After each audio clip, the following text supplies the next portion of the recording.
Bien, el día de hoy vamos a hacer dos clases, las dos sobre cáncer colorectal.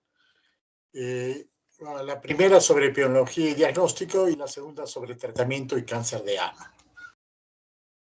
Muy bien, el día de hoy nuestra agenda es carcinogénesis, factores de riesgo, pólipos colorectales, incidencia, cuadro clínico, diagnósticos, estadios y recomendaciones de prevención. En la imagen ven una imagen de una colonoscopía en el colon transverso.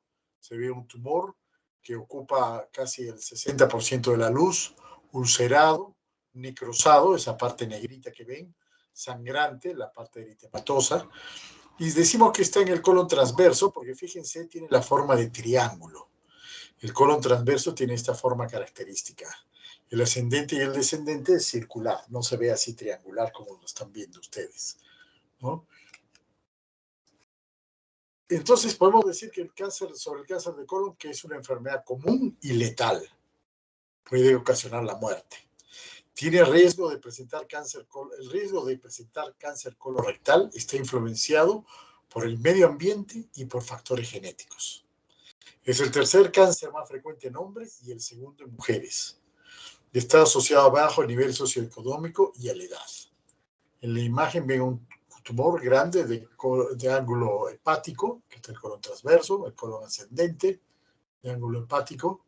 Se ha hecho una sección distal, acá está la parte distal del colon, y se ha sacado todo el colon derecho, acá está el ciego y la parte de ilion terminal. Se ha hecho una reconstrucción de ilion con colon transverso, una ilio transverso anastomosis. Entonces, en la carcinogénesis del cáncer de colon participan tres grandes grupos de genes. Primero, oncogenes, que son heredados, los tenemos en nuestro organismo, entre ellos el RAS, el MYC y ERB1. Genes de la reparación, que se llaman Mismatch Repair Genes, que son el HMS2, 3, 6, HMLH1, HPMS1, HPMS2 y muchos más. Y los tumores supresores, que son tumores que nos protegen, que al revés, cuando están presentes nos van a suprimir todo inicio de cáncer. Al alterarse van a dejar de funcionar y entonces van a favorecer el carcinoma. Entonces tenemos el P53, el DCCC, que es el cáncer colorectal, y el cáncer de la APC, que es la adenoma polipócipo familiar colónico. Estos tres genes son supresores, es decir, normalmente suprimen cualquier alteración genética para producir el cáncer. Cuando están alterados, cuando no funcionan, entonces van a favorecer la producción de cáncer. La suma de todos estos factores, ya sean oncogenes, que se activen, que los genes de reparación no funcionen, o que hay una mutación en los genes supresores, va a condicionar la presencia del ambiente necesario para que se forme un carcinoma. El factor hereditario es muy importante en cáncer colorectal.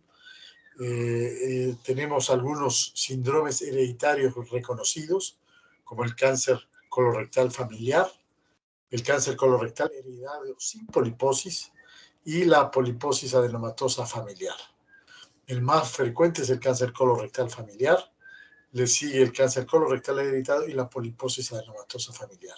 Sin embargo, fíjense, la mayoría de los cánceres son esporádicos, no tienen ningún síndrome hereditario reconocido. Cuando hay un síndrome hereditario reconocido, ya tenemos estudiado qué alteraciones genéticas se dan. Así, por ejemplo, en la poliposis adenomatosa familiar, sabemos que hay la proliferación de estos genes, la activación del KRAS, ¿no?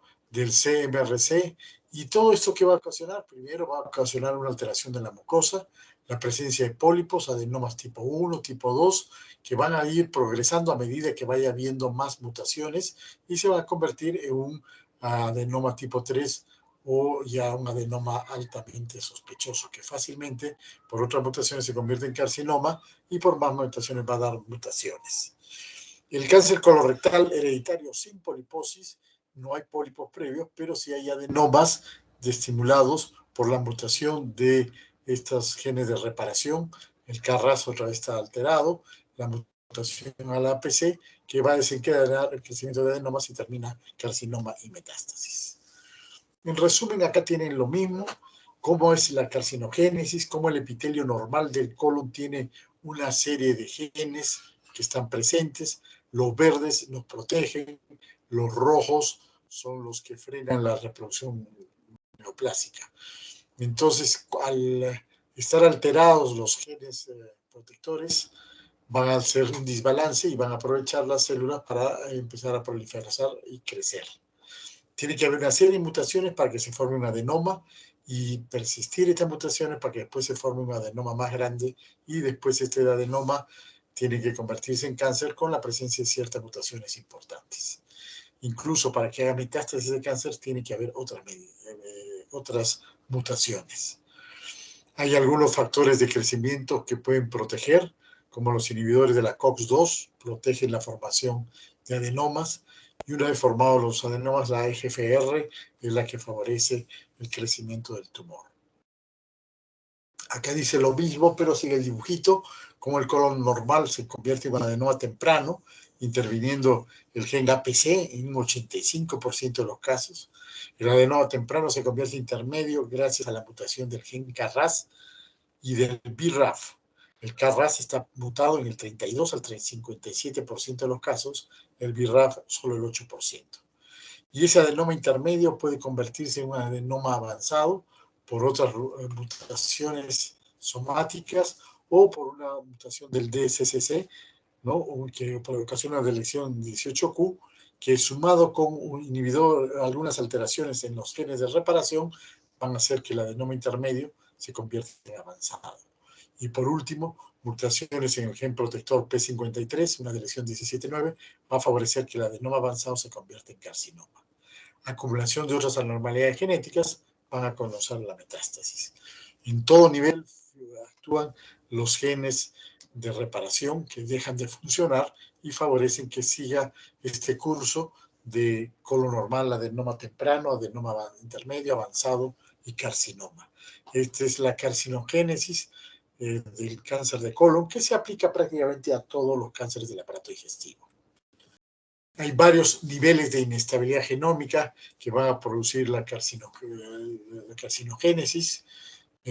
Primero, hay una alteración de los pares, hay una alteración de las doble hélices, hay alteraciones epigenéticas, hay condenaciones del cromosoma, lesiones del cromosoma y lesiones mayores que se van a poder ver como delecciones e intercambio de material genético de los cromosomas.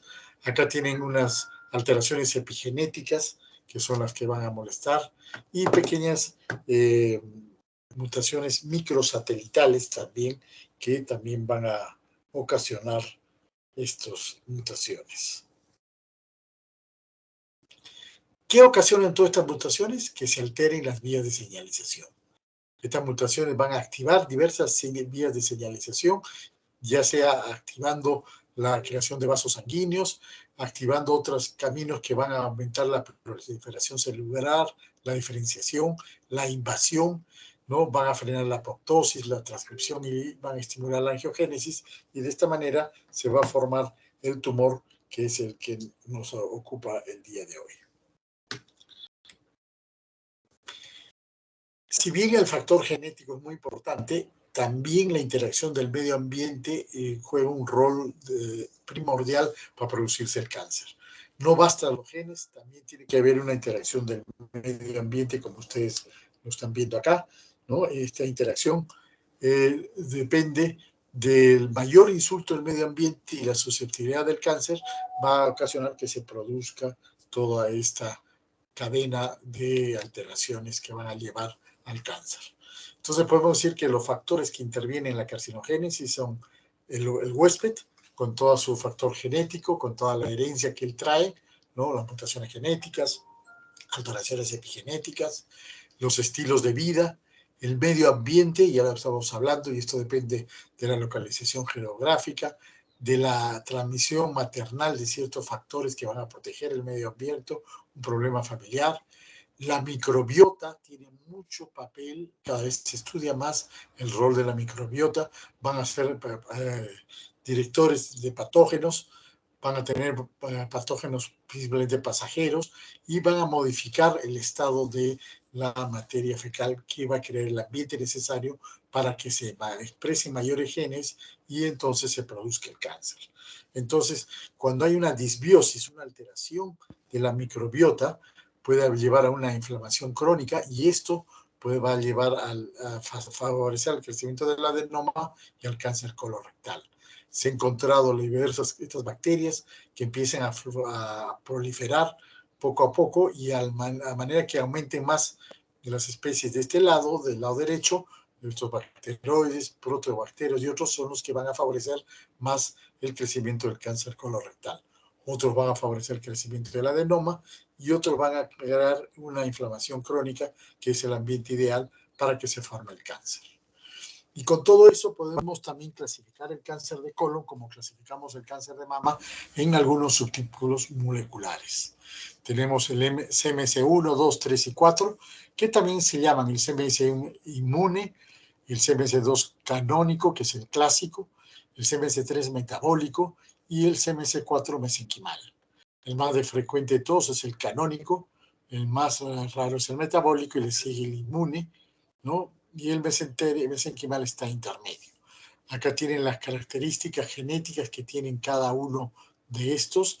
La mutación BRAF, por ejemplo, habíamos dicho que es muy importante en estos inmunos.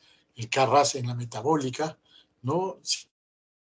No hay ni KRAS ni BRAF, pero hay la WNT y la activación MYC. Este se llama metabólico porque hay una desregulación metabólica y severas alteraciones metabólicas. Y el mesenquimal se llama así porque hay una gran infiltración del estroma con el factor de necrosis tumoral beta que está muy activado y esto favorece la creación de angiogénesis. Tienen un peor resultado, peor sobrevida, peor pronóstico y también los inmunes tienen una peor sobrevida después de la recaída. Si no recaen, la sobrevida es igual, pero si recaen, la sobrevida es mala, ¿no? De ahí la importancia de los subtipos moleculares. Ya habíamos dicho algo de la microbiota, eso es cada vez se está estudiando más, y se ha visto que hay varios organismos que se han asociado a los tejidos del cáncer humano, especies de fusobacteria. Personas con cáncer colorectal pueden estratificarse en 4 grupos basados en la abundancia de microbiota. La microbiota fecal solo parcialmente refleja la microbiota colorectal. No es lo mismo la que se recoge en la materia fecal que la que existe en el cáncer, en el mismo colon. Los grupos de microbiota del cáncer colorectal se diferencian con los perfiles de expresión genética. Entonces, ustedes han visto que de acuerdo al CMS1, o sea, CMS2, CMS3, van a ver la predominancia de ciertas bacterias, que es lo que le va a dar caracteriza a la microbiótica y va a estar asociado por el tipo de tumor molecular que presente el paciente. Las lesiones precancerosas genéticas histológicas asociadas al cáncer colorectal se dan en gran cantidad de personas. Hay eventos genéticos en cáncer temprano, se altera la APC, hay metilación del DNA, se activa el KRAS, los genes reparadores dejan de funcionar. Esto es muy frecuente. Pero unos pocos de estos efectos se traducen en focos aberrantes en las criptas. Estos focos aberrantes en las criptas van a dar origen a los pólipos adenomatosos y estos al final a los adenomas displásicos. Hasta acá todo esto es potencialmente reversible, se puede hacer colonoscopías para hacer diagnósticos de estos adenomas, se puede retirar los adenomas, los pólipos, se puede trabajar con la dieta para evitar llegar al cáncer. El riesgo de cáncer aumenta a medida que vamos subiendo en esta pirámide, ¿no? Sin embargo, el cáncer va disminuyendo de acuerdo a la población. La incidencia de la población es mayor en la base y mucho más raro en la cúspide de esta pirámide. En general, los factores de riesgo del cáncer colorectal son, primero, la edad. Tener más de 50 años de edad es un factor de riesgo muy importante. Le sigue el estreñimiento, la dieta, antecedentes familiares de cáncer colorectal, antecedentes personales de otros cánceres, aparte de colon y recto, como ovario, endometrio o mama, y antecedentes de pólipo de colon. Por eso es muy importante la historia clínica, conversar con el paciente, que nos va a permitir sacar toda esta información valiosa para sospechar y hacer un diagnóstico. La incidencia aumenta directamente por la edad. Por lo tanto, el factor de riesgo más importante para cáncer colorectal es la edad. Fíjense cómo empieza a aumentar a partir de los 40, 45 años y lo hace de una manera exponencial hasta llegar a los 85. Entonces, la edad es quizás el factor de riesgo más importante. Sin embargo, hay otros modificables, como es el riesgo. La edad no la podemos modificar. Inexorablemente, cada año vamos a tener más edad.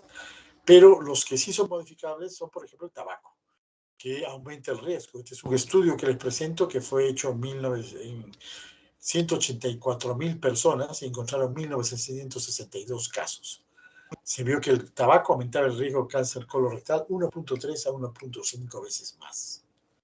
Sin embargo, los más frecuentes factores de riesgo son los pólipos. Es la lesión premaligna más importante, el adenoma colónico. Los adenomas colónicos, los pólipos colónicos son de 3 tipos: sésil, como el que ven arriba aquí en la parte de arriba, pediculado y velloso. Sésil, pediculado y velloso. Los más frecuentes son los pediculares, le sigue el sésil y por último el velloso. 30% de estos pólipos se encuentran en personas mayores de 50 años. 1% se vuelven malignos y también este es un dato muy importante que hay que tener en cuenta.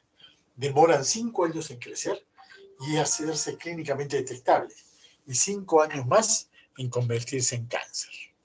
Entonces, la colonoscopía juega un papel muy importante para el diagnóstico de estos pólipos.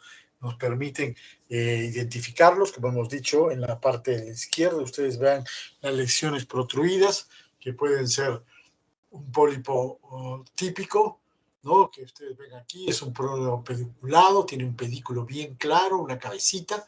El sésil no tiene un pedículo típico y el velloso es mucho más amplia la base de implantación. Y en base de esto puede haber una serie de mezclas de estas lesiones más planas, más profundas o una mezcla de todos ellos. Pero lo importante es recordar es que todo pólipo, lo ideal es retirarlo completamente. Esta es una estadística de pólipos en Arequipa. Este es un trabajo de tesis de una compañera de ustedes, hecha en el hospital Carlos Alberto Seguín, en la cual vemos lo que les decía, ¿no? Que el pólipo más frecuente es el tubulares, ¿no? Que estos son los más frecuentes, tiene displasia leve, modelar, severa, displasia. Los túbulo-vellosos le siguen, vellosos y displásicos y los otros. ¿Qué hacemos frente a un pólipo colorectal?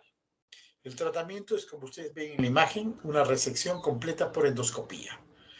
El colonoscopista ha pescado el pólipo, le ha hecho pasar esa asa que ustedes ven, que la va ajustando en la base, que tiene electricidad, y entonces al final va a cortar el pólipo lo más bajo posible y lo va a sacar para mandarlo al patólogo para que nos diga si hay ya transformación neoplásica o no, y si es que hay transformación neoplásica, si el pólipo ha sido extirpado en su totalidad o ha quedado algo. Entonces, si la anatomía patológica nos dice que hay un cáncer, pero ha sido resecado completamente, se puede observar. Si no, se puede hacer una resección parcial en caso de que los márgenes sean dudosos o que el pólipo sea de alto grado. En esos casos es preferible resecar un pedazo de colon y no esperar que se produzca el cáncer. Acá ven la localización de acuerdo a la ubicación del colon. Y fíjese, el recto y sigmoides tienen casi el 51% de todos los casos. El colon descendente 11%, ciego 9%, ascendente 8%, transverso 7%. En general, ciego, colon ascendente, transverso tienen lo mismo, pero recto sigmoides es donde en la parte distal del colon es donde se encuentra la mayor cantidad de estos pólipos. Acá tiene una imagen que me gusta mucho, que nos demuestra cómo un pólipo se transforma en cáncer. Entonces, por ejemplo, un pólipo pediculado, como ustedes ven aquí, se ha transformado en cáncer en la parte superior. Si el endoscopista es bueno y puede sacarlo el pólipo a esta altura, tenemos bordes libres y todo el cáncer resecado. Va a depender que sea un G1, G2, G3, o sea, un grado de diferenciación para tomar una decisión. Este es fácil de manejar por endoscopía. Pero fíjense, un pólipo velloso, qué complicado. Es muy complicado, muy difícil para endoscopistas resecarlo totalmente y siempre va a quedar una buena cantidad que aquí va a producirse un cáncer y un cáncer invasor. Entonces, generalmente los pólipos de este tipo, los pólipos que no son pediculados, la mejor conducta es la cirugía, porque va a sacar de raíz todo este cáncer. Resecar los pólipos por vía colonoscópica sí es bueno. Fíjense cómo el manejo de los pólipos colorectales ha aumentado la sobrevida notablemente de los pacientes, ¿no? Entonces, este es un trabajo muy importante producido en el New England Journal of Medicine en el 2012, que demostró que la resección de polio disminuye el riesgo de mortalidad por cáncer en un 53%. De ahí la importancia de empezar a hacerse las colonoscopías a los 50 años y hacerlos bastante seguidos para evitar el cáncer colorectal. Es importante que diferenciar los pólipos colorectales, no todos son iguales. Los peligrosos son los adenomatosos. Hay que diferenciarlos de los amartomas, que son malformaciones congénitas, de los pólipos juveniles o inflamatorios. Los pólipos con biopsias no malignas pueden alojar cáncer, con tasas publicadas de más de 2, que los pólipos de más de 2 centímetros tienen entre 10 y 57% de cáncer. Entonces, es importante también el tamaño de los pólipos. Y los adenomas son mucho más frecuentes en varones que en las mujeres. En las imágenes ven un colon normal, un colon con un pólipo grande, pediculado, y un cáncer con cáncer colorectal. Este es el trabajo publicado en New England que demostró que la colonoscopía disminuye la mortalidad. Resecar los pólipos de los pacientes poliposos disminuye el riesgo de cáncer de colon. Y la incidencia en cáncer de colon varía en el mundo, diversos factores, como les hemos visto, genéticos, del medio ambiente, ambientales, y van a repercutir en el cáncer colorectal. Los más oscuros, los países muy avanzados, tienen más incidencia en cáncer colorectal por el tipo de dieta, fíjense, los países europeos, Australia y en Latinoamérica, Uruguay, por el alto consumo de carnes, ¿no? Carnes y parrillas. Más clarito, un celeste un poco más claro, vemos a Estados Unidos, Argentina, Chile, Unión Soviética, la China. Un poco más claro, México y Perú, pues somos un país que no comemos tanta carne. Los guisos tienen pedacitos de carne, pero no comemos como otros países cantidad de volumen. Y fíjense, los países africanos en el centro tienen mucho menos incidencia porque tienen gran consumo de frutas y verduras, como algunos países del oriente, ¿no? Musulmanes, ¿no? Fíjense, en medio de Asia, Mongolia, porque la mayoría de ellos no comen carne y entonces tienen esa situación. La incidencia y mortalidad de cáncer de colon la podemos ver en este cuadro. La incidencia es el tercer cáncer más frecuente para ambos sexos, hombres y mujeres, estadística del año pasado. El cáncer más frecuente en el mundo es el cáncer de mama, le sigue pulmón y en tercer lugar el cáncer colorectal. Y en mortalidad, sin embargo, es el segundo. Después de cáncer de pulmón, el cáncer que más mata es el cáncer colorectal. Le supera a los otros. Fíjense, mama está muy por debajo porque hay muchas alternativas para el manejo del cáncer de mama. Entonces, podemos decir que en el mundo en el año 2020 hubieron casi 2 millones de casos. Es la tercera neoplasia más frecuente en Estados Unidos, ¿no? Y la tercera causa de muerte por cáncer en Estados Unidos. Desgraciadamente, a pesar de todos los esfuerzos, se diagnostica el 39% de los casos con enfermedad localizada, 36% con enfermedad regional, estadio 3, y desgraciadamente 20%, uno de cada 5, con enfermedad metastásica en el momento del diagnóstico, estadio 4. De ahí la importancia de luchar contra esta enfermedad y es por eso que es la segunda causa de muerte después de cáncer de pulmón. 50% de los pacientes con enfermedad inicial en algún momento de su vida van a hacer metástasis.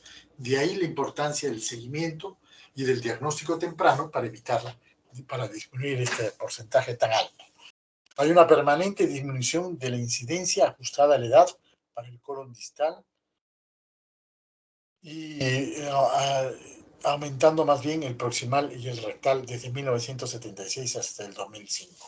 A medida que está pasando el tiempo, los proximales están aumentando en vez de los distales. Estas son las estadísticas en Estados Unidos. Fíjense, arriba la incidencia, tanto hombres como mujeres, es el tercer cáncer más frecuente en hombres después de próstata y pulmón, en mujeres después de mama y pulmón. Sin embargo, en mortalidad también es el tercer lugar. En varones después de pulmón y próstata y en mujeres después de pulmón, mama y viene colon. Ese es en Estados Unidos. En el Perú, el cáncer de colon tiene una incidencia, es el cuarto lugar, después de próstata, mama y estómago, es el cuarto lugar en el Perú. Si tomamos solo a los hombres, en la parte de abajo, ven, los hombres es el tercer cáncer más frecuente, después de próstata, estómago, colorectal viene, y en mujeres es el cuarto. El cáncer más frecuente en el Perú en mujeres es mama, le sigue muy de cerca el cáncer de cuello uterino, estómago. En el Perú el estómago se nos ha metido en el camino, tenemos una alta incidencia, y el cuarto es el cáncer de colon. Y después viene tiroides en mujeres. Acá vemos la incidencia en Perú. No, acá está separado colon y recto porque así hacen las estadísticas, pero deberían tratar de sumarlas, ¿no? Y aquí la incidencia en Arequipa también colon y recto separados. Si la sumamos los dos pasa al lugar número 7, ¿no? Ven colon y recto por separado. Y varía mucho en las regiones. Fíjense, hay regiones en que hay una alta incidencia de cáncer colorectal. Por ejemplo, en la República Checa, Nueva Zelanda tienen altísimas incidencias de cáncer colorectal, Japón, Alemania, Australia. En cambio, hay otros países que tienen muy baja, como por ejemplo Omán, algunas zonas de la India, Egipto, Argelia, ¿no? Pakistán, Zimbabue, Uganda. Algunas zonas de la India, digo, porque como vamos a ver, no todo es igual, ¿no? Fíjense, esta es la India. En la India, el sexto cáncer más frecuente es colorectal. ¿Y por qué pongo la India? Porque es un país casi vegetariano. Para decirles que no es solamente el medio ambiente, también tiene que haber otros factores. En la mayoría, el 80% son hinduistas, 13% son islamistas. 93% no come carne, comen solo frutas y verduras. Así todo, el cáncer colorectal es el sexto de incidencia en la India. Y también va a variar el cáncer colorectal en las diversas regiones del colon. Ya habíamos visto que en recto llano, fíjense, el 40% de los cánceres. Le sigue sigmoides y recto sigma, 21-27, y después ya va bajando en todo el resto del colon. Aumenta un poco en el ciego, porque el ciego es muy grande, es una gran cantidad de tejido tiene, y por eso tiene mayor riesgo. Pero podemos decir que en el recto está el 40%, entonces el 40% de estos tumores están al acceso del dedo. Con un buen tacto se pueden palpar. Y el 60% requieren una colonoscopía. En cuanto al cuadro clínico, es un cuadro clínico característico. Cambios en el hábito de posición y diarrea nos debe hacer pensar de que algo está pasando mal, debemos tener cuidado, pero a eso tenemos que estar muy atentos. Hay métodos para el diagnóstico temprano. Diarrea, estreñimiento, sensación de que el intestino no se limpia, nos debe hacer sospechar de que el paciente puede tener un cáncer de colon y hacerle los estudios respectivos. La sangre en las heces, ya sea de color rojo, muy vivo, muy oscuro, también es un signo importante. Las heces más delgadas de lo normal, dolor frecuente ocasionado por gases, hinchazón, saciedad o calambres, pérdida de peso sin razón aparente, cansancio y vómitos son unos síntomas muy preocupantes. Hay condiciones clínicas asociadas a este cáncer. Entre las clínicas las tienen ustedes a la izquierda, que ya las hemos mencionado: sangrado rectal, dolor abdominal o pélvico de espalda, obstrucción o perforación, enfermedad inflamatoria intestinal, radiación pélvica previa. Genéticas: historia de cáncer colorectal, historia de pólipos adenomatosos, historia de 2 o más familiares de primer grado con cáncer intestinal, síndromes hereditarios, antecedentes de cáncer de mama, ovario y endometrio. Es importante recordar esta parte embriológica del origen del colon. Sabemos que en el feto solamente hay un intestino anterior, un intestino medio y un intestino posterior. Entonces, lo importante es que el intestino medio está irrigado por la arteria mesentérica superior y el intestino inferior por la arteria mesentérica inferior. Y entonces, de ahí vemos que parte del colon es irrigado por el colon derecho y la mitad transverso, deriva del colon medio del feto.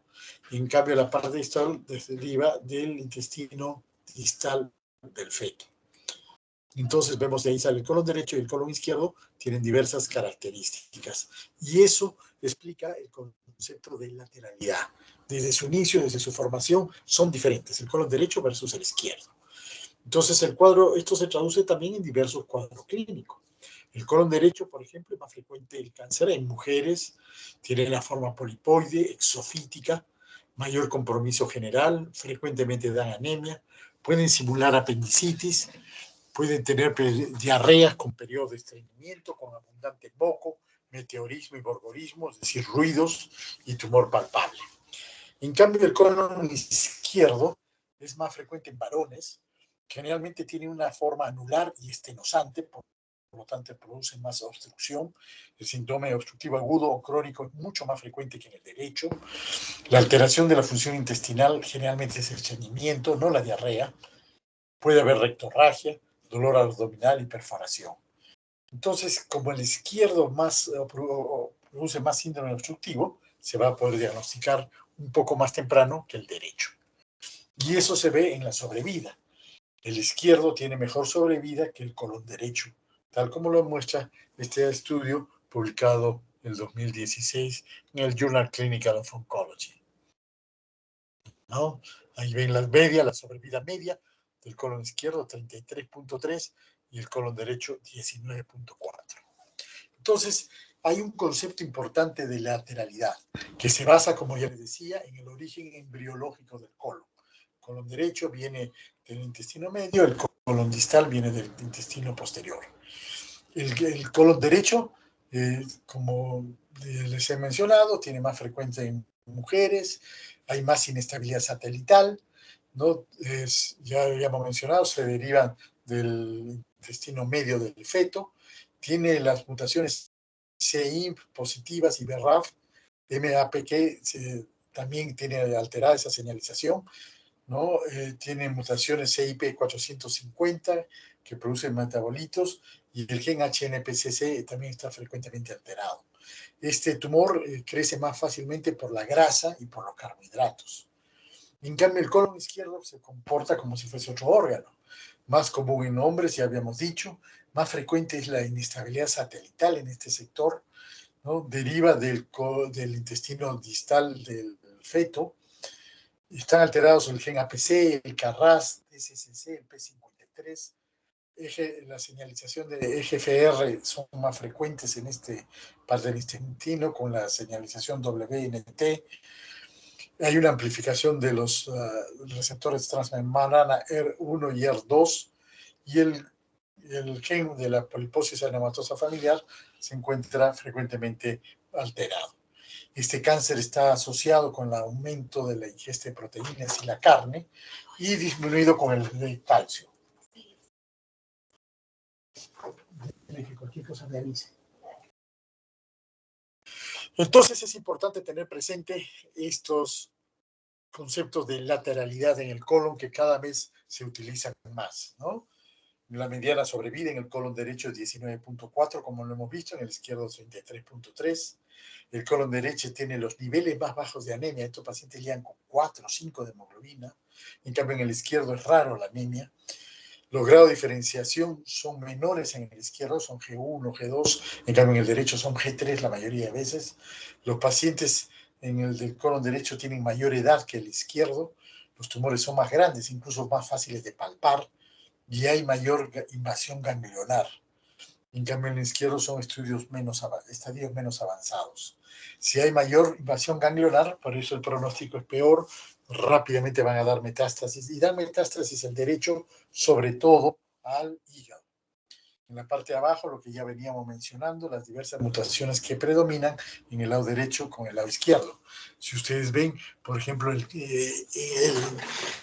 KRAS en el lado derecho está elevado en un 16%, en el lado izquierdo en un 26%.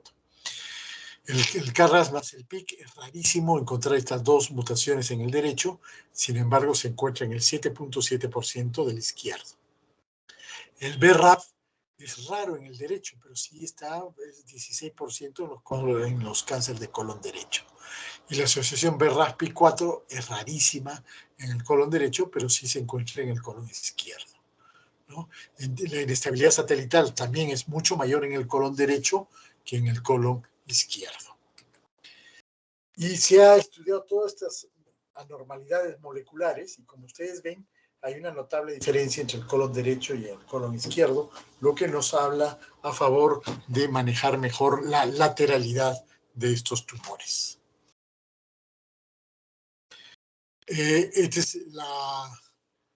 Los diversos grupos, habíamos hablado, las diversas mutaciones y cómo van a variar de acuerdo al lado derecho o en el lado izquierdo, ¿no? También el tipo de molecular de cáncer de colon rectal varía en el derecho que en el izquierdo. Fíjese, en el derecho el canónigo no es tan frecuente, en cambio en el izquierdo es muy frecuente el canónigo, que tiene mucho mejor pronóstico. El inmunológico, que es, si recae, tiene muy mal pronóstico, es muy frecuente en el izquierdo y muy raro muy frecuente en el derecho y muy raro en el izquierdo. El CMC3, que es el metabólico, el moradito es mucho más frecuente en el derecho, que también tiene mal pronóstico, que en el izquierdo. Y el CMC4 es ligeramente mayor en el izquierdo que en el derecho. Entonces, estas firmas epiteliales nos permiten diferenciar por diversos tipos moleculares, tanto en colon derecho como en el colon izquierdo, la incidencia de estos cánceres. Entonces sabemos que el colon derecho es más que una sola enfermedad. Tenemos una clasificación molecular que nos ayuda y una clasificación clínica que nos separa el derecho versus el izquierdo, los jóvenes versus los mayores, y donde la flora intestinal, la microbiota, tiene un papel muy interesante, muy importante. ¿Cómo se hace el diagnóstico? La anamnesis, el cuadro clínico es muy importante. Ahí entran a tallar los antecedentes familiares, la dieta, los hábitos intestinales y de ingesta alimenticia y los antecedentes y examen físico. Con estos tres pilares, anamnesis, antecedentes y examen físico, podemos orientar mucho nuestro trabajo. Debemos hacer un examen exhaustivo del abdomen, buscando los grupos ganglionares y aumento de tumores o masas intestinales que indiquen la presencia de metástasis. El laboratorio nos ayuda. La hemoglobina, hemos visto, es importante. Si es mucha anemia, hay que sospechar de un colon derecho. Si no es tanto la anemia, bueno, puede ser izquierdo. El marcador tumoral CA19-9 y CA son muy sensibles, se elevan frecuentemente en estos cánceres, y la creatinina también está alterada, especialmente en los cánceres de colon derecho y especialmente en los grupos del tipo metabólico. También ayuda a la sangre oculta en heces, o denominado T-Venom, un examen que busca la presencia de sangre en las heces, que para hacerlo el paciente tiene que tener una dieta rigurosa, porque la espinaca y otros productos lo pueden alterar. La fibrocolonoscopía es el state of art, es lo ideal para diagnosticarlo. Nos va a permitir ver el tumor, sacar una biopsia para saber qué tipo de tumor es y nos da la ubicación. Y también nos dice si es múltiples o varios o único, ya que puede haber cáncer colónico sincrónico, es decir, en varios primarios, ¿no? Y por eso es importante la fibrocolonoscopía. La radiografía de colon contrastada también es útil, porque a veces la fibrocolonoscopía tiene limitaciones, los pacientes subocluidos no pueden pasar, y entonces la radiografía es muy útil. Fíjense cómo esta radiografía nos encontró que había varios cánceres multicéntricos en varios sitios, ¿no? A predominio de colon derecho, ¿no? Entonces, tanto en el ciego como ya en el transverso había tumores, ¿no? La radiografía de tórax para evaluar las metástasis pulmonares, también es la TAC o tomografía o resonancia magnética para evaluar otras áreas del organismo. Últimamente está muy de moda la colonografía tomográfica computada, es un mecanismo cuando el paciente no se le puede hacer colonoscopía, se les hace este tipo de estudios. Tiene limitaciones que principalmente no podemos sacar biopsia, no podemos saber de qué tipo es, pero de todas maneras es de mucha utilidad.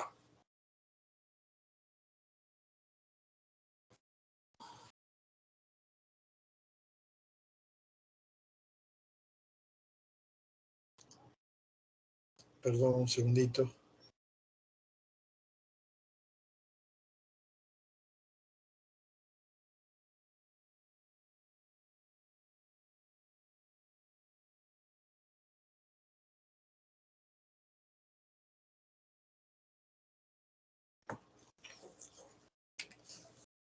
El diagnóstico diferencial son los tumores benignos, que puede haber muchos, ¿no?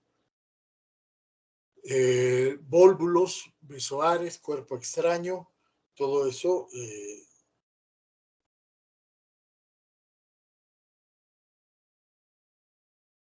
besoares, cuerpos extraños, todo eso son parte de los diagnósticos diferenciales. Hay tumores extracolónicos que se confunden y la tuberculosis enteroperitoneal. También es un diagnóstico diferencial muy importante en nuestro medio.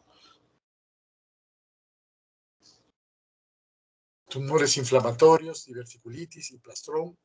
Lo que ustedes ven abajo, por ejemplo, no es un tumor de colon, es un plastrón apendicular que se puede hacer.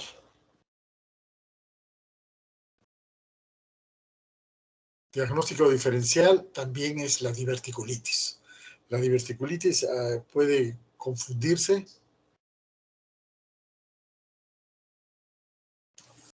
Todo esto se puede confundir y hay que usarlo como diagnóstico diferencial. En la parte del ano es importante el diagnóstico diferencial, las hemorroides, la rectocolitis ulcerativa, tumores benignos y el prolapso rectal. Estos son tumores o condiciones que confunden fácilmente con un cáncer.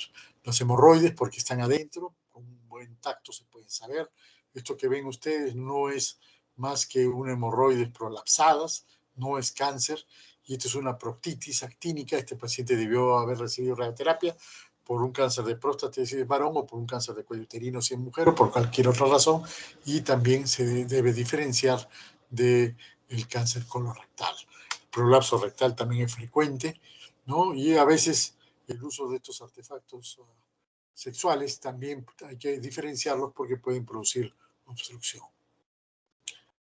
¿Cuál es el factor pronóstico tanto del cáncer colónico como rectal? La penetración del tumor en el tejido.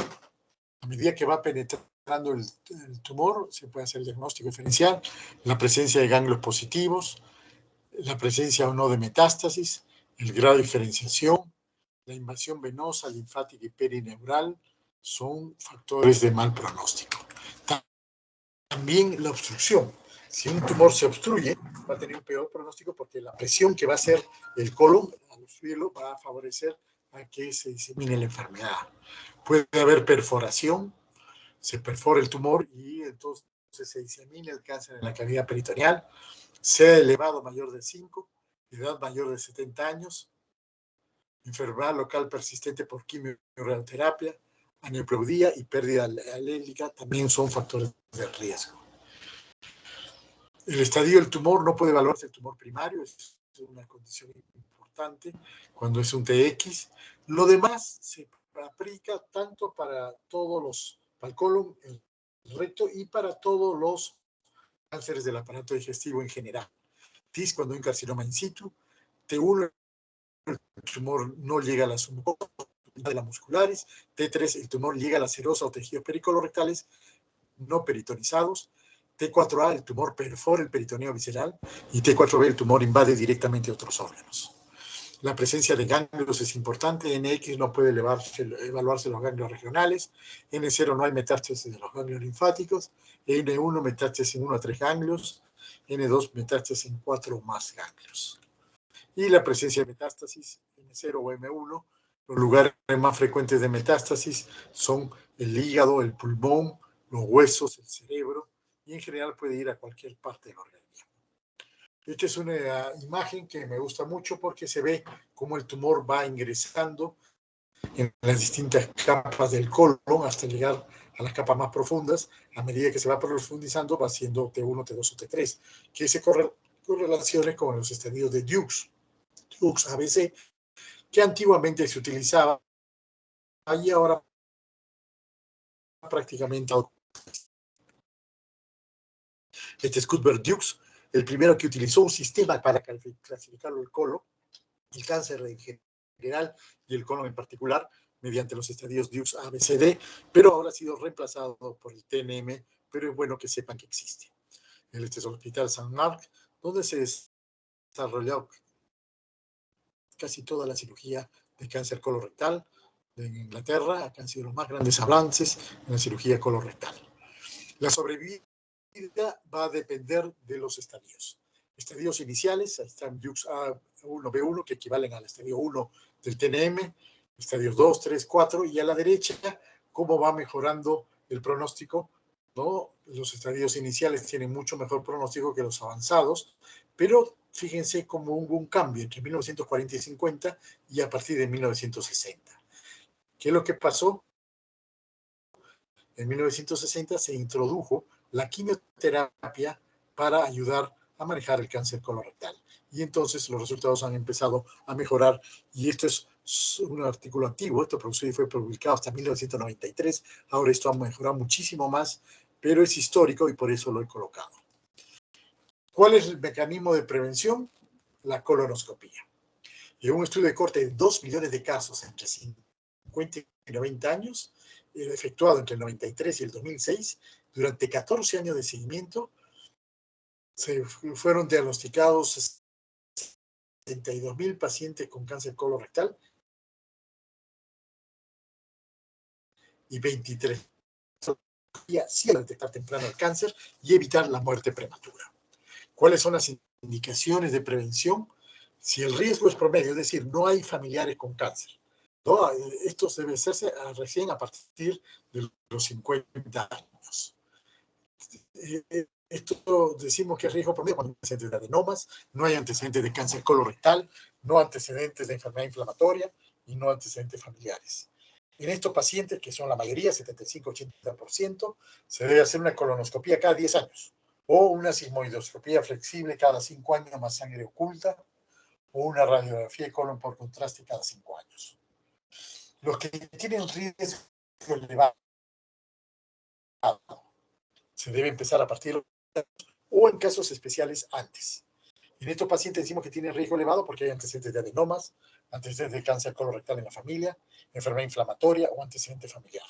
La colonoscopia se debe hacer cada 5 años o cada 3 años si se encuentra un pólipo con displasia severa.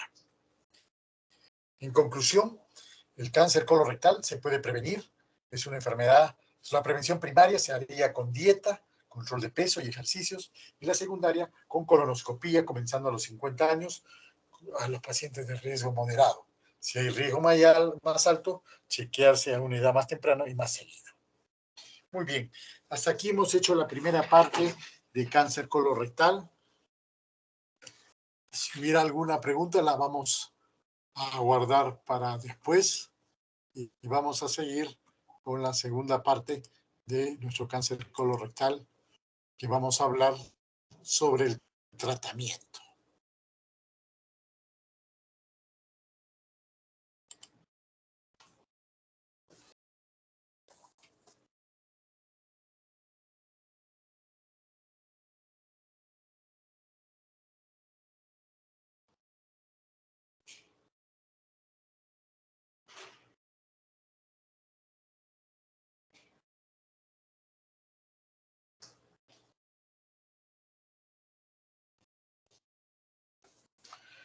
Muy bien.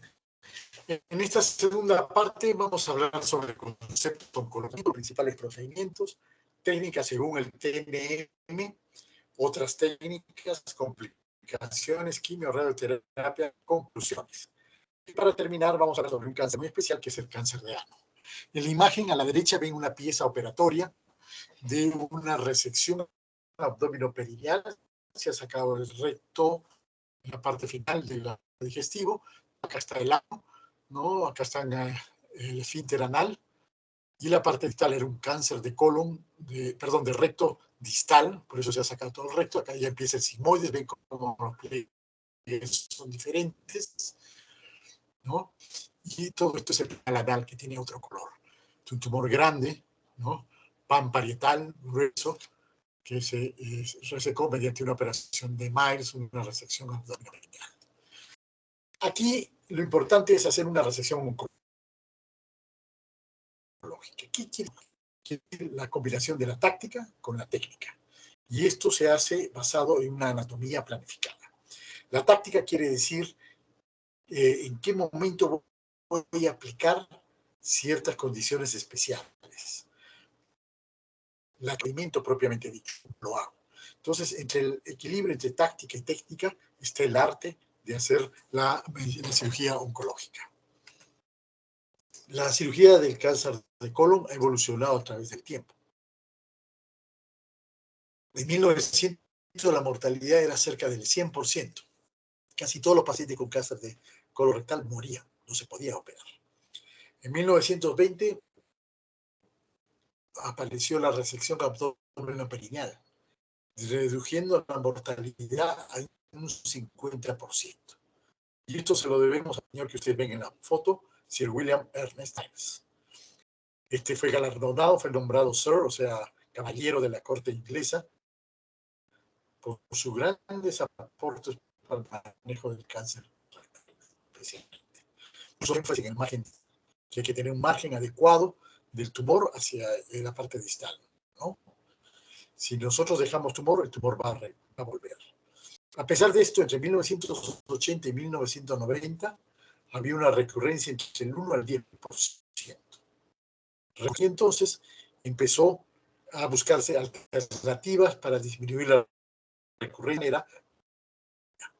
Y aquí entran a tallar tres cosas importantes. En 1982, Held describe la resección total del mesorrecto.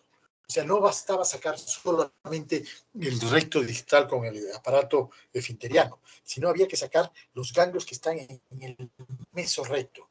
Y entonces salió este nuevo concepto de resección total del mesorrecto, que lo vamos a desarrollar más tarde cuando veamos la técnica rectal.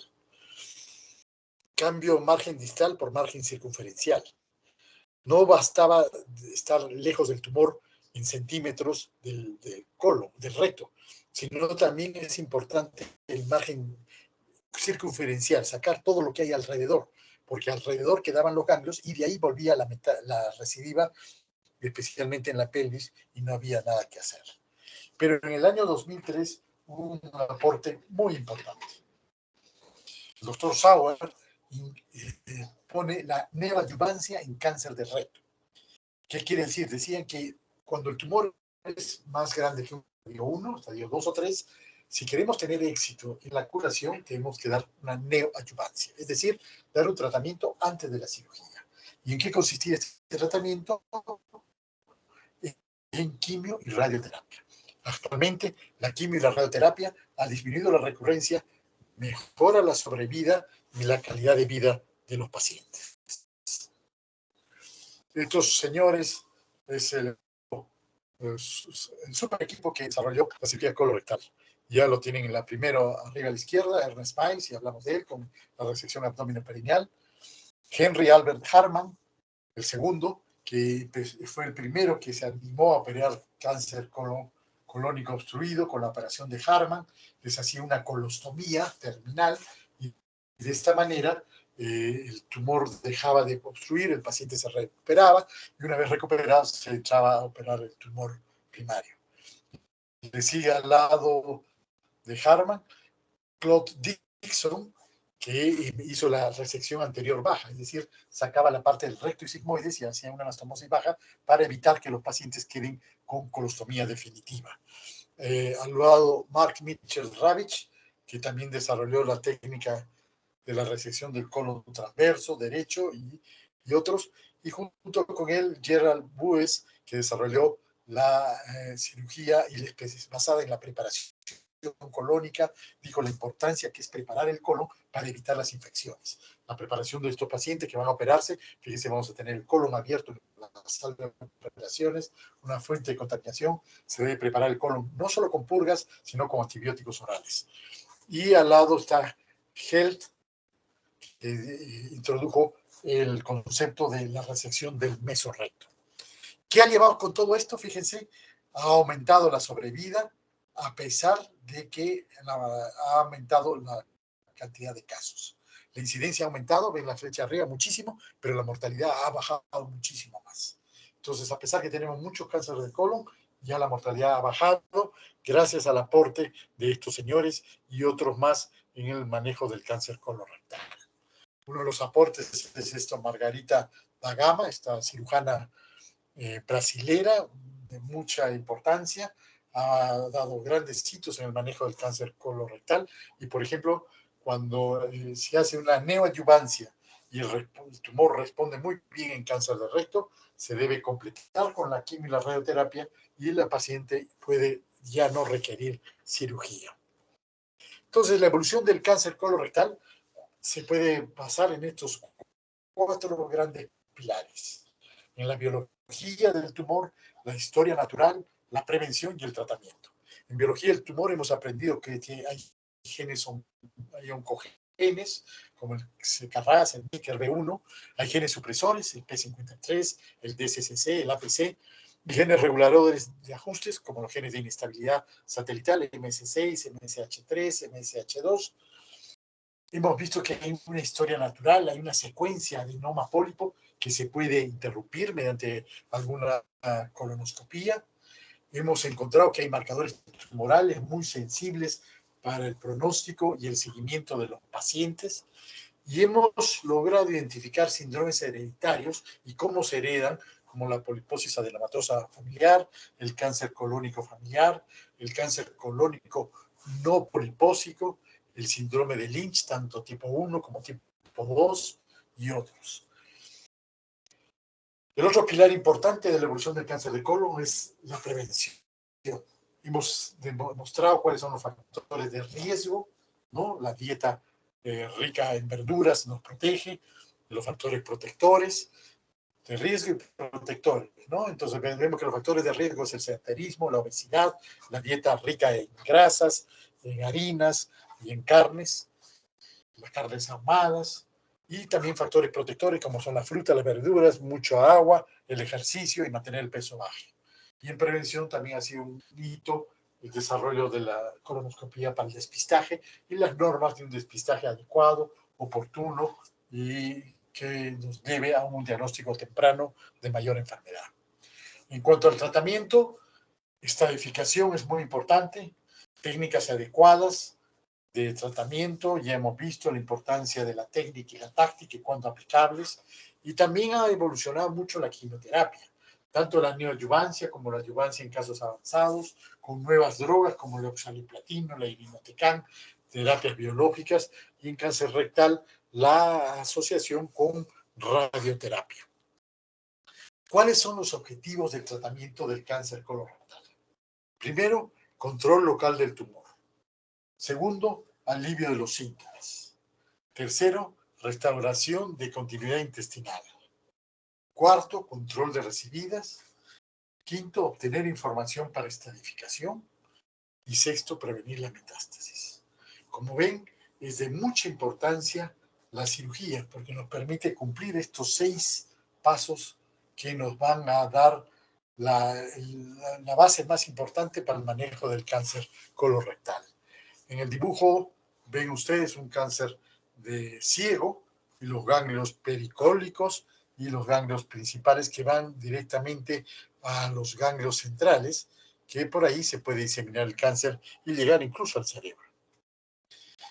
¿Qué condicionantes van a hacer que la cirugía colónica colorectal tenga éxito o no? Primero, la histología. No todos los cánceres de colon son iguales. La mayoría son adenocarcinomas, que tienen mejor pronóstico, pero hay variantes como los histoadenocarcinomas, los carcinomas mucinosos y otra variante que no son adenocarcinomas. También es importante aquí el grado de diferenciación. Si es un G1, G2, G3, G4, los más indiferenciados van a tener peor pronóstico porque se van a diseminar más rápido. También es importante la localización. Hemos visto el cáncer del colon derecho tiene peor pronóstico que el izquierdo y el recto tiene ciertas condiciones que requieren una neoadyuvancia generalmente. El tamaño tumoral va a determinar el pronóstico, evidentemente, la extensión de la enfermedad, es decir, hasta dónde ha llegado la enfermedad, si ha hecho metástasis ganglionares o a otros órganos o no, y los recursos disponibles para el manejo de la enfermedad. Decimos que una resección oncológica es adecuada cuando los márgenes de la región intestinal son buenos, es decir, hay una buena distancia entre el tumor y el margen que se ha cortado. La ligadura vascular se debe hacer en la base, donde ven la flecha roja abajo, porque si la hacemos arriba pueden quedar esos ganglios, esos en negrita son ganglios metastásicos. Entonces, si quedan esos ganglios, la enfermedad va a volver. Por lo tanto, no solo basta una resección intestinal con márgenes, sino hay que hacer una ligadura adecuada en la base. La resección en bloque y ganglios y órganos invadidos también es importante para evitar la diseminación ganglionar. Acá tienen un ejemplo de una cirugía oncológica, ¿no? Se ha resecado el recto con márgenes, tanto distal como proximal como circunferencial. El mesorrecto, lo ven en la flecha amarilla, en el margen circunferencial, y se ha resecado en bloque ganglios y otros órganos invadidos, si es que hubiera. Entonces, de acuerdo a la localización del cáncer, vamos a tener todas estas alternativas quirúrgicas: ileosecoctomía, colectomía ascendente, hemicolectomía derecha, hemicolectomía derecha extendida, colectomía transversa, hemicolectomía izquierda, hemicolectomía izquierda extendida, si si hacemos mayor resección, colectomía sigmoidea, colectomía subtotal, si sacamos casi todo el colon, resección anterior, la operación de Dixon, con preservación del esfínter, ¿no? Y la resección abdominoperinal sin preservación del esfínter, la operación de Miles, ya mencionada, ¿no? Entonces vamos a ver la hemicolectomía derecha, generalmente se utiliza para los cánceres de ciego y colon derecho.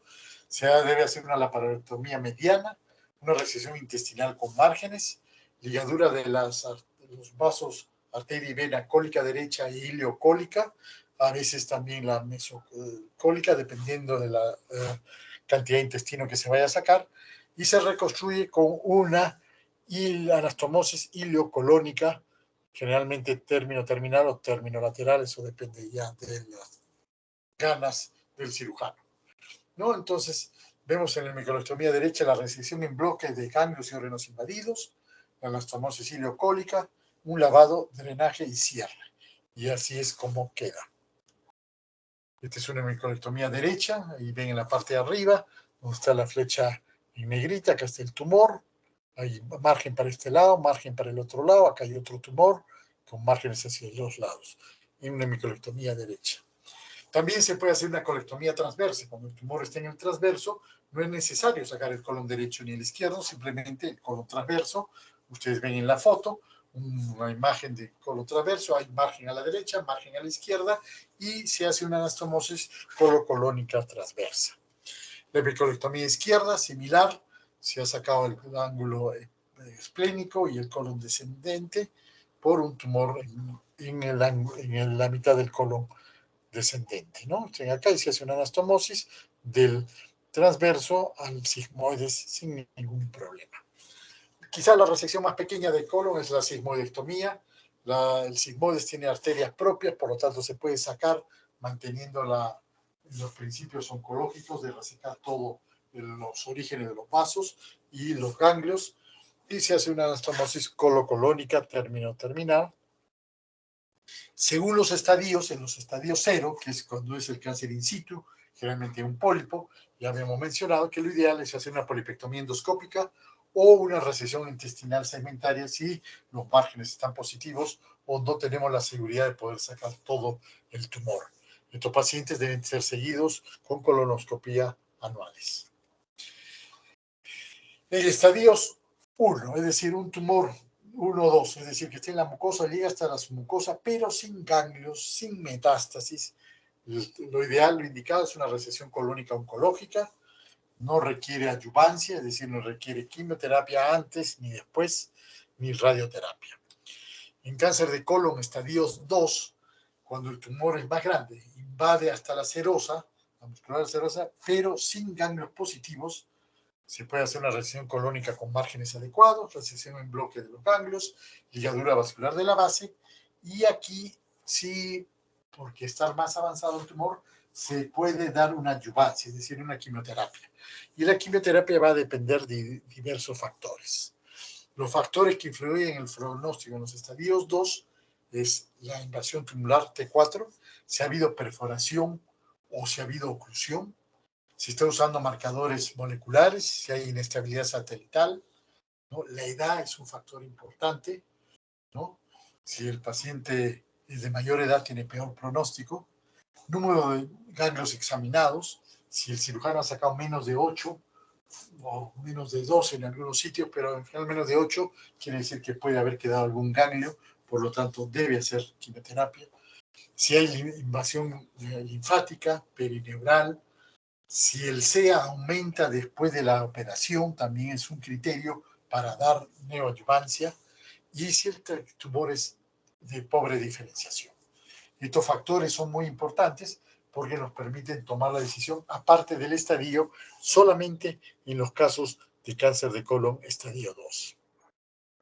En cambio, en cáncer de colon estadio 3, quiere decir cualquier tamaño de tumor, T1 o T4, con ganglios positivos, se debe hacer una resección colónica oncológica, como hemos dicho, pero de todas maneras requieren adyuvancia con quimio o radioterapia si está en el colon.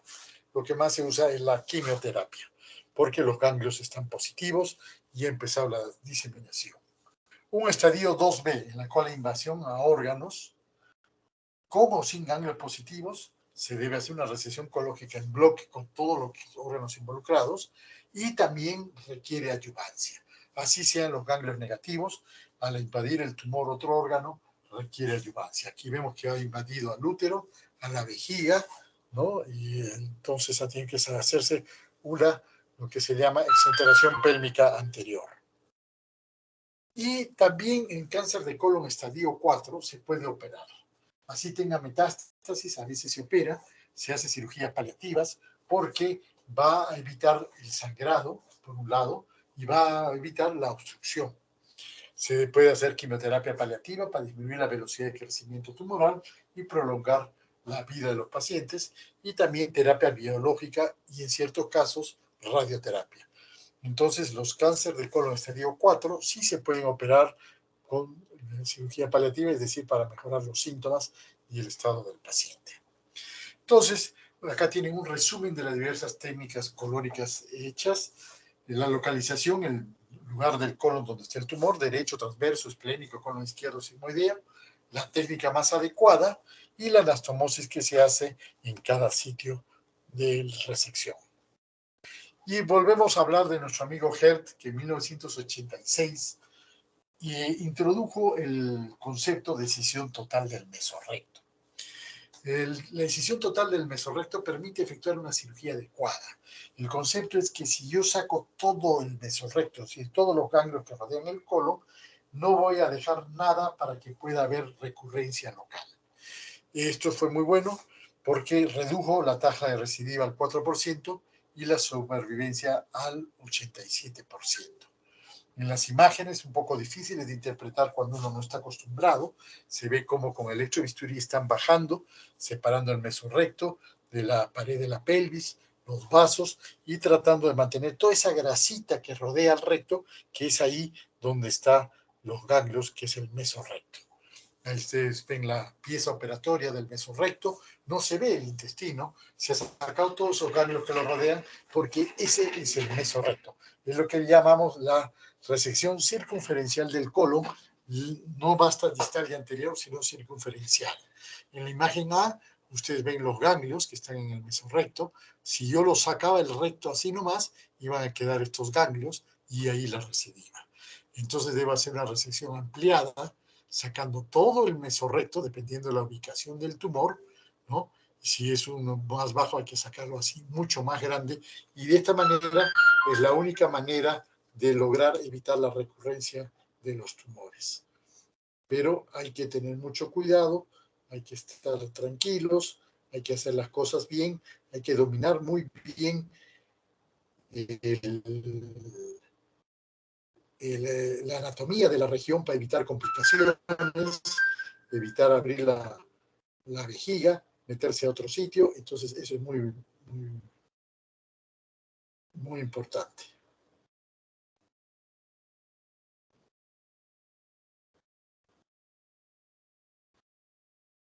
¿Qué se logró con todo esto? La recurrencia local, según el plano de resección, disminuye notablemente.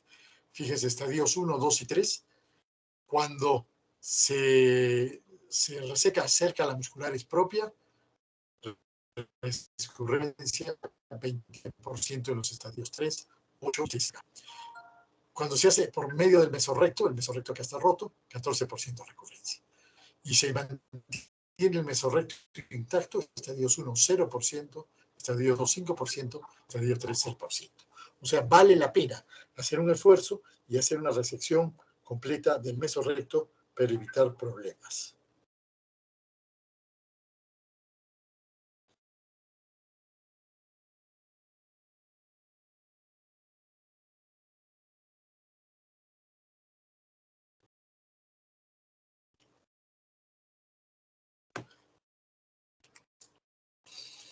El tratamiento en el recto es diferente, según la ubicación primero, recto proximal, medio o distal.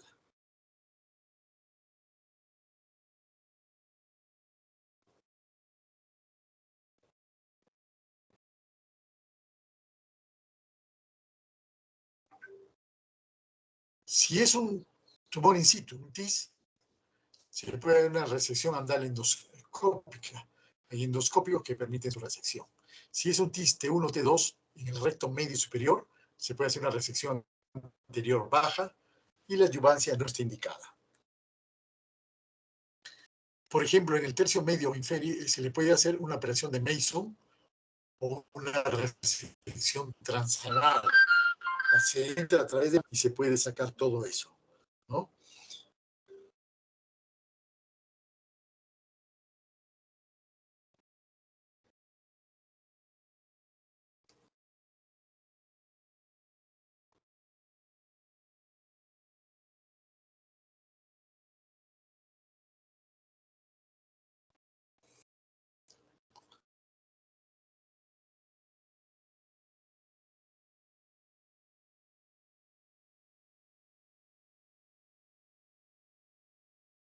¿En qué consiste la operación de Mason o resección transanal? Se abre el recto plano y se reseca a través del esfínter.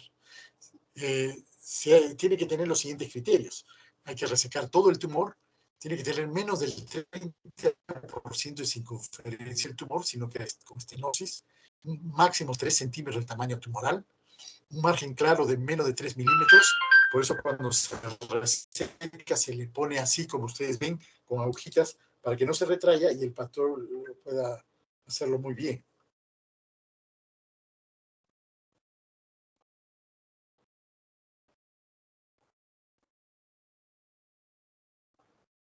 Pero es importante todo esto porque si no van a tener problemas. A 8 centímetros del margen anal es la máxima distancia que se puede hacer esta operación y debemos tratar que quede una función esfinteriana aceptable. En el recto proximal, es decir, el recto que está más arriba, T3 y T4 se debe hacer una neoadyuvancia con radioterapia o quimioterapia. En el recto medio superior se puede hacer una resección anterior baja para tratar de salvar los síntomas. Y en el recto distal, la situación. Si es un in situ T1, T2, se puede hacer una resección transanal de Mason, que ya vimos, o transanal endoscópica y la adyuvancia no es técnica. Si es un T2, T3 o T4, tercio medio y distal, lo indicado es la resección abdominoperineal, pero con neoadyuvancia. T3 y T4 deben tener neoadyuvancia con radioquimioterapia. Después de la cirugía, a veces deben completar la radioterapia. Si el tumor responde muy bien con la neoadyuvancia y la radioterapia, se puede continuar con radioterapia. La resección abdominoperineal es quizá la resección mayor de la cavidad abdominal. La describió Miles en 1910. Consiste en una exéresis de ano, recto y sigmoides. Tiene un tiempo abdominal donde se reseca el sigmoides y el recto hasta el ano y se deja la colostomía definitiva, y después por vía abdominal, por vía perineal, perdón, se reseca el ano. Entonces tiene dos abordajes, por eso decimos un abordaje perineal y un abordaje perineal. A 5 centímetros o menos del margen anal está indicado este tipo de cirugía. Hay que recordar que la colostomía que tienen los pacientes es definitiva, porque ya no va a quedar aparato enteriano para esto. Un resumen de las técnicas de la cirugía de colon. Este es un resumen de las técnicas rectales.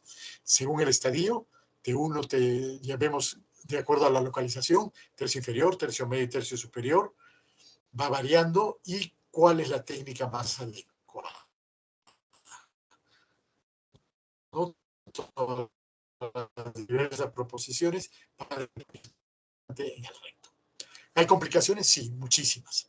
Infección de la vía operatoria, infección de la vía aérea, insuficiencia renal aguda, hilio posoperatorio, evisceración, fístulas enterocutáneas, abscesos, trombosis. Son cirugías muy largas, por eso hay tromboembolismo pulmonar, trombosis venosa, puede haber sangrado en el peritoneo, obstrucción intestinal posterior. Fíjense, fascitis necrotizante, trabajamos con el colon y el recto, que hay muchas bacterias que pueden producir esta terrible infección, y tenemos que estar atentos para hacer el diagnóstico temprano de las complicaciones y solucionarlas. Se puede hacer por la laparoscopía toda la resección colónica, depende de la cantidad de tecnología que podamos tener en su acceso, eleva el costo, pero sí es factible hacerlo. Y también hay una cirugía paliativa, es decir, cuando el tumor está muy avanzado, cuando el paciente tiene metástasis, se puede hacer cirugías paliativas. ¿Cuáles son estas? Derivaciones internas, como ustedes ven en el dibujito, una anastomosis colocolónica para bypasear el tumor, colostomías temporales tipo Mikulicz, colostomías terminales tipo Harman, se puede hacer endoprótesis, hay muchos pasos. En general, es bueno recordar las diferencias entre el tratamiento del cáncer de colon y el cáncer de recto. Porque tienen características diferentes. Por ejemplo, desde el punto de vista de la anatomía quirúrgica, el colon no tiene límites precisos. Más o menos decimos hasta que el colon transverso, colon descendente, colon sigmoides. En cambio, el recto, por estar metido en la pelvis, sí tiene límites precisos y una exposición limitada. Los órganos intrapélvicos dificultan el manejo de esta cirugía. El riesgo de recidiva en cáncer de colon es baja, en cáncer de recto es muy alta. El riesgo de metástasis en cáncer de colon es alta, en cáncer de recto es baja. La quimioterapia es muy útil en cáncer de colon, en cáncer de recto está limitada, principalmente solo se usa neoadyuvancia. Y la radioterapia está limitada en el cáncer de colon, casi no se usa, pero en el cáncer de recto sí es muy útil junto con la quimioterapia para hacer la neoadyuvancia en los estadios 12, 13 y 4. La neoadyuvancia en cáncer colorectal, que quiere decir dar quimio-radioterapia, se da principalmente con capecitabina, que es lo mismo que 5-FOI infusión en estadios 2 o 3, y se le adiciona ocasionalmente oxaliplatino, con notables resultados. Fíjense el tumor arriba en la imagen, como después de la neoadyuvancia prácticamente se ha borrado, queda muy, muy poquito. Si queda tumor, se debe hacer la cirugía entre la quinta y la 10ª sala que instala la quimio y la radioterapia. Ahora, buenas quimioterapias y buenas radioterapias están logrando borrar todo el tumor. Fíjense cómo con la neoadjuvancia el cáncer de recto va disminuyendo hasta que nada, y a veces nada, ¿no? Y incluso hay casos en los cuales ya no va a seguir. Esto se debe gracias a la evolución de la quimioterapia. Si bien en 1960 se empezó a usar el 5-fluorouracilo, ¿no? Un inhibidor de la timidilato sintetasa, ¿no? Ha ido avanzando las drogas, cada vez tenemos más drogas, el irinotecan, una poderosa droga, la capecitarina, que es una antipirimidina oral, es una especie de 5-fluorouracilo oral, el oxaliplatino de mucha utilidad en cáncer de colon, y drogas más modernas como el bevacizumab, que es un anticuerpo monoclonal contra el factor de crecimiento vascular, o el cetuximab, que es un anticuerpo monoclonal contra el receptor EGF, factor de crecimiento fibroblástico. En cuanto a la respuesta de las dosis, sin quimioterapia, la posibilidad de sobrevivir es 8. Con 5-FU y luego se aumentó la sobrevida en los estadios 3 a 12 meses. Con oxaliplatina, 5-FU y irinotecan se ha extendido hasta 21 meses. Y con los anticuerpos monoclonales de quimioterapia, la sobrevida en enfermedad avanzada llega hasta 70 meses. Entonces, realmente sí se ha avanzado mucho en el manejo del cáncer colorectal. Desgraciadamente, estos avances van de la mano con el aumento de costos. El régimen típico de la mayo clínica, que es simplemente 5-fluoracilo y leucovoline en bolos semanales, costaba $63, comparado con las modernas quimioterapias como el FOLFIRI y cetuximab, que cuestan en $60.635. Se ha ido por las nubes también. Esta es la evolución del tratamiento médico del cáncer colorectal en el tiempo y el costo.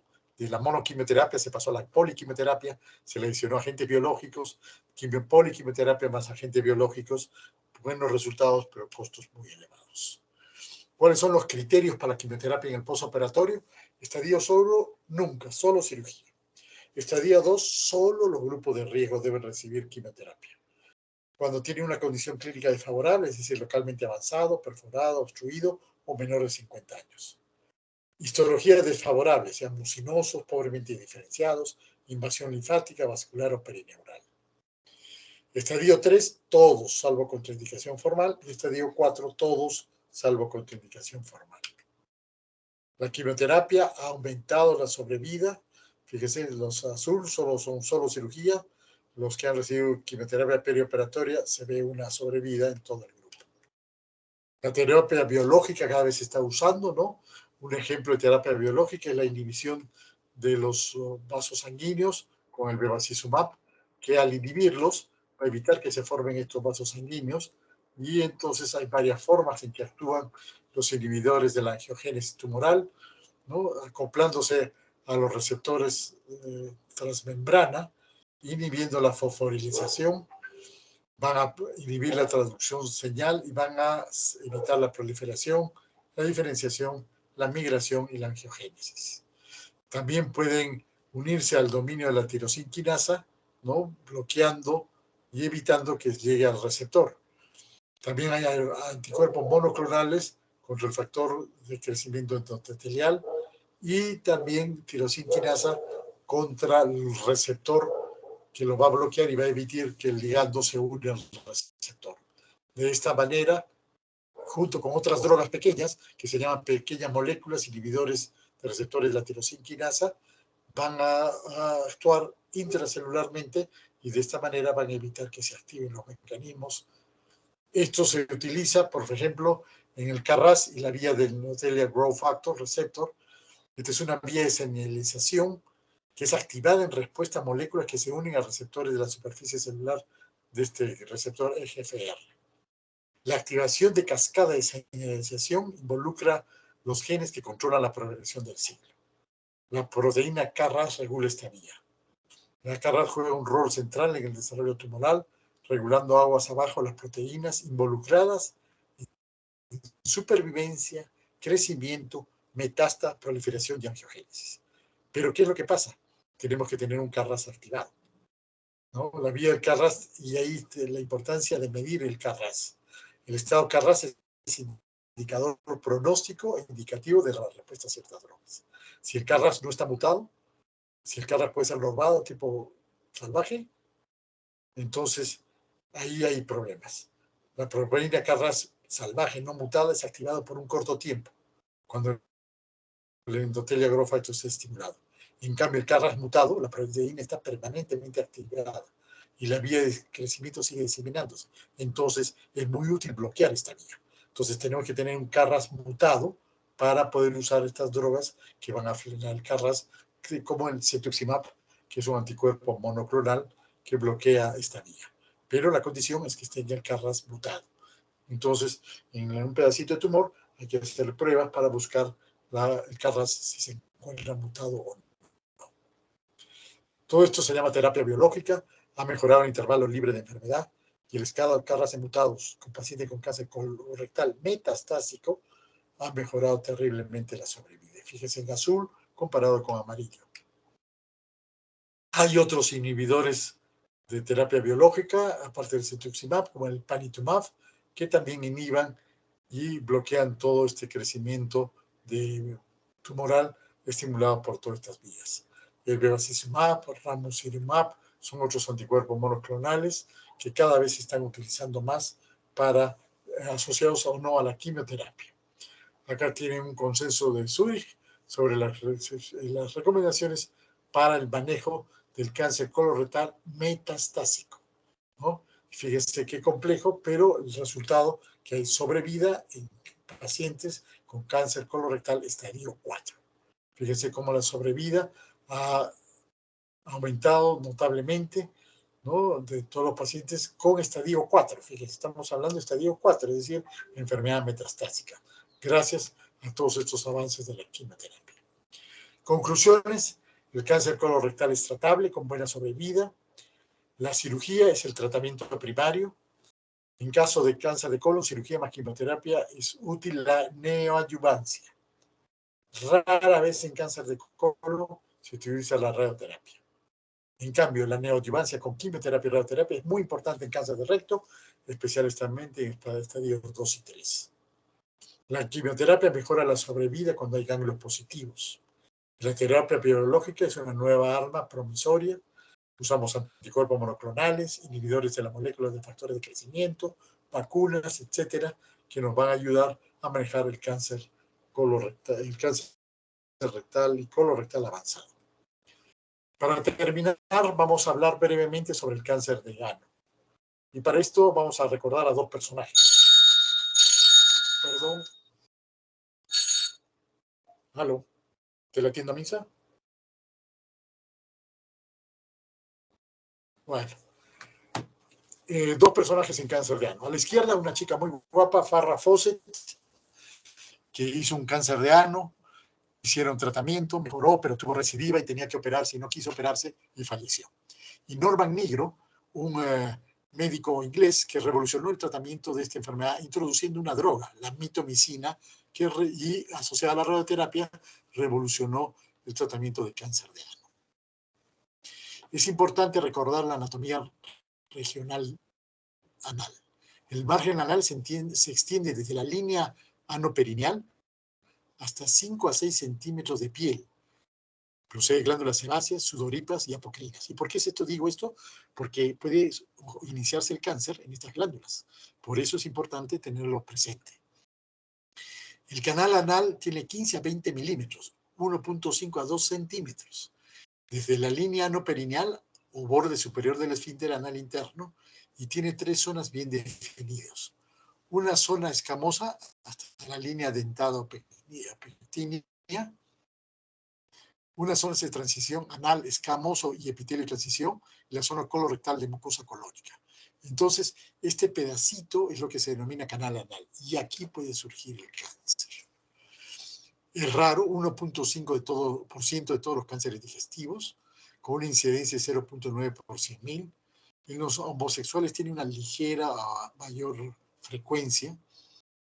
Hay factores de riesgo, fuerte evidencia al papiloma virus humano, que puede producir condiloma anal, como ustedes están viendo, que no es un cáncer, pero es una enfermedad precancerosa, resecciones anales receptivas, historia de enfermedades de transmisión sexual, trasplantados inmunodeficientes, antecedentes de cáncer cervical, vulvar y vaginal, y hay una moderada evidencia con el HIV, tabaco y uso prolongado de corticoides.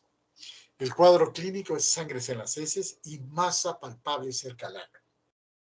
Puede haber dolor perineal, enrojecimiento, inflamación y malestar frecuente del ano, diarrea, estreñimiento o sensación de que el intestino no se limpia completamente, pérdida de peso y cansancio por anemia. El diagnóstico es el dedo. Hay que meter el dedo para no meter la pata. Hacer una buena anamnesis, antecedentes y examen físico, buscar el abdomen, grupos ganglionares, tanto inguinales como en otro lugar, y la presencia de metástasis. El tacto rectal es importantísimo. Hemos dicho que el canal anal tiene 2 centímetros, por lo tanto está al alcance del dedo. Se debe hacer una anoscopía para hacer una biopsia. Una ecografía endoanal puede ser de utilidad. La sangre oculta en heces llamada tébeno también puede ayudar. Y la fibrosimoidoscopía nos permite ubicar la lesión, medirla y hacer una biopsia. La radiografía con colon con enema puede ayudar. Y también es útil ver los lugares donde puede haber metástasis. Tórax o tomografía o resonancia magnética. El diagnóstico diferencial, hemorroides, condilomas y patología anorrectal. Todo lo que ustedes están viendo no es cáncer, son patología perirectal. Aló, está en clase.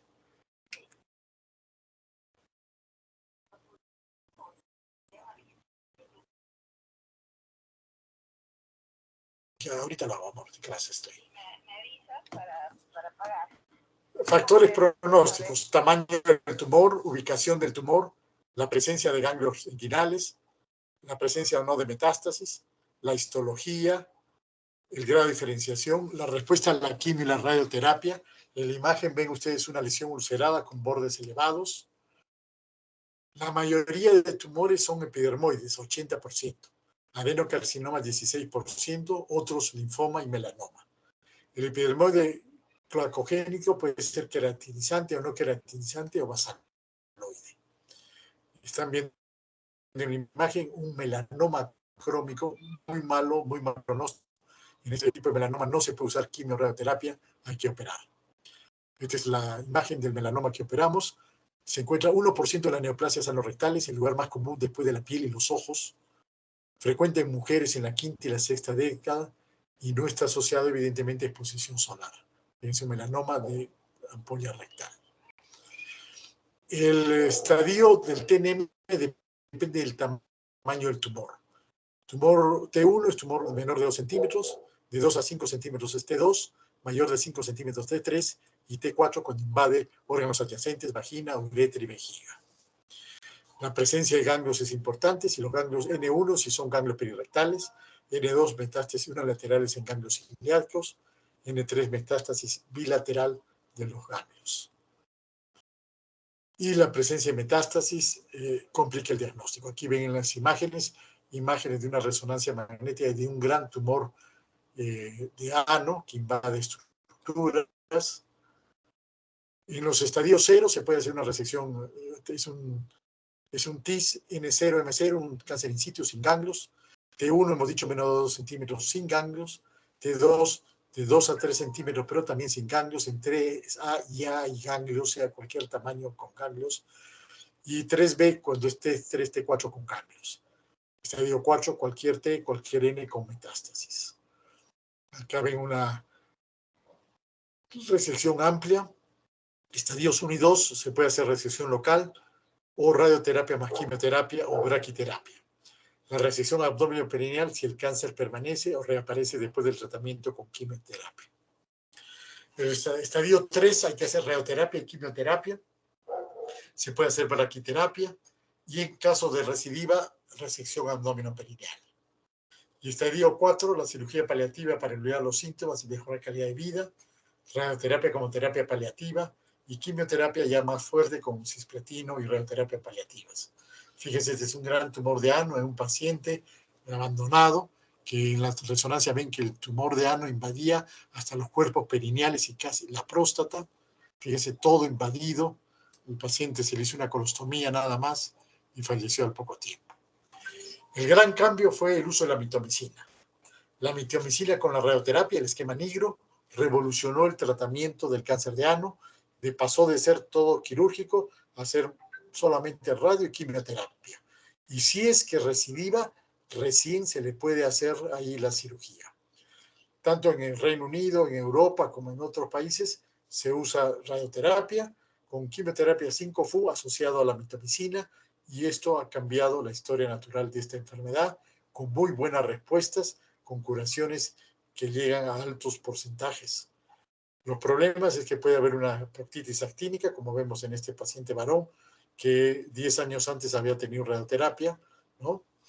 En conclusión, podemos decir que el cáncer de ano es un tumor accesible a la inspección y al tacto. Factores de riesgo conocidos como papilomavirus y HIV están relacionados.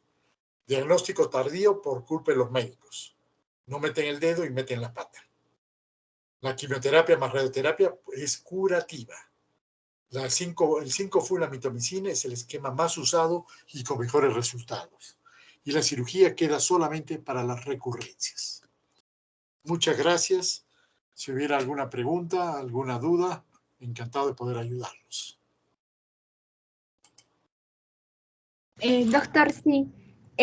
Una pregunta. Respecto a lo que son las hemorroides, ¿consideramos también que estas podrían ser un factor de riesgo para que a futuro podrían desarrollar un cáncer también, si es que no son tratadas?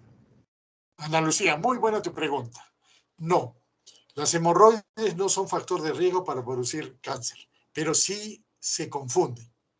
Casi todos los pacientes que tienen cáncer de ano los han estado tratando por hemorroides. Nadie, como les molesto, les digo, hicieron tacto rectal, hay que meter el dedo. Ustedes, el día que metan el dedo y palpen una cosa rara, van a saber esto es un tumor, se van a quedar muy preocupados. Pero no es un factor de riesgo. Pero sí hay que diferenciarlo. Todo paciente con hemorroides debe ser sometido a un tacto, y mejor aún si le hacen una fibrocolonoscopia. ¿De acuerdo? Sí, doctor, gracias. Muy bien. Muchas gracias, chicos, y ya nos vemos en la próxima. Gracias, Hasta luego, doctor. doctor. Gracias, doctora. Hasta luego. Hasta luego, doctor.